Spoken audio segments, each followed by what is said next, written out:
Lebap vilayetinin Farab etrawynyň Farab şäherinde ýangyn döredi. Ýangnyň döremegine tekniki howpsuzlyk çäreleriniň berja edilmezliginiň we güýçli ýeliň sebäp bolandygy aýdylýar. Ýangnyň dören ýerinden asmana göterilen gara reňktäki tüssü şäheriň iň çetki böleginden hem göründi. Bu waka barada Azatlyk radiosynyň habarçysy sebitden maglumat berdi. Onuň sözlerine görä ýangyn 20 awgustda saat 16:00 töwereginde Senat detgalarynyň yerleşýän ýerinde döredi. Ýangynda gämi duralgysynyň golaýynda yerleşýän tolyol öndürýän desgada 3 wagon mazut ogdaldy. Bularyň demir ýol arkaly mazut daşamaga niýetlenen ýürite wagonlardy aýdylýar. Ýete ýetli gara tüssü asmana ýokarlanyp ýeliň demirgadykdan gündogary öwüsýän uğruna tarap asmany gorşabaldy. Bu tüssýäni şäheriň ähli ýerinden diýen ýaly görüp bolýar. Farab etrawynyň we şäheriň ähli ýangyn söndürüjileri çyralaryny ýakyp howlukmaç ýanganyň bolan ýerine uğraýar. Diýip tüssü asmana göterilip başlandan soňra maglumat beren habarçymyz aýtdy. Bu ýangyn we oňa nämäniň sebäp bolandygy barada resmi maglumat ýok.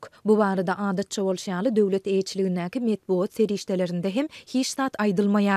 Ýöne habarçymyz ýanyna şaýat bolan çeşmelerimize we yerli ýaşaýjylara salgylanyp, onuň döremegine tekniki howpsuzlyk düzgünleriniň bozulmagynyň we güýçli ýeliň sebäp bolandygyny aýdýar. Mazudy gyzdyrmak islediler. Güýçli ýel alawy ýaýratdy we uly ýangyn başlady diýip çeşmämiz belledi. Habarçymyz ýanyny öçürmek üçin Türkmenabad şäherinden hem 20den gowrak ýangyn söndürüji ulogyň iýerlendigini aýtdy. Onuň maglumatyna görä Türkmenabadyň demir ýol ambaryndan hem goşmaça ýangyn söndürüjiler iýerildi. Nebit önümleri o dalanda olary öçürmek gaýratyn ustatlygy we ýörite düzümli garandylary talap edýär. Nebit önümleri ýetatan demir ýol liniýalary arkaly daşalýar we Türkmenabadyň demir ýol ambaryndan iýerilen goşmaça ýangyn söndürüjilerde köpük ýa-da paraşok görnüşinde ýörite garandylaryň bardygy çaklanýar. Dip habarçymyz ýanyny söndürmek işiniň 2-3 sagat dowam edendigini belledi. Onuň sözlerine görä wakada adam pidalarynyň bolandygy ýa bolmandygy barada häzirlikçe anyk maglumat ýok. Ýöne ýanynyň bolan ýerine ençeme tiz kömek ulogy hem iýerildi. Azatlyk ýanynyň netijeleri şol sanda ýetiren ziýany barada has dolu maglumat almaga çalışýar.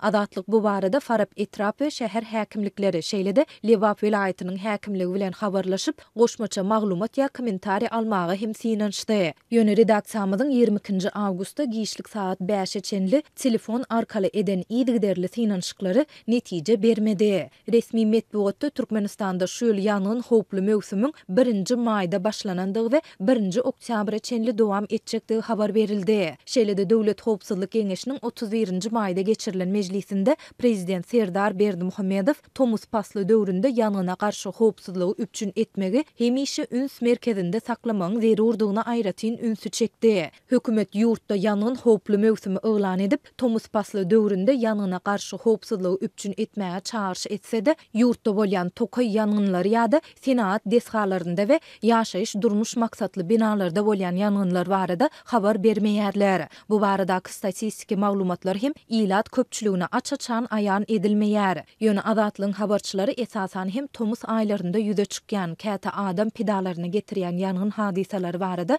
dowamly maglumat berýärler. 31 iýulda Türkmenabadyň merkezinde toy salony ýanan bolsa, 15 iýunda Aşgabatyň etegindäki obada ýanynyň dörendigi habar berildi.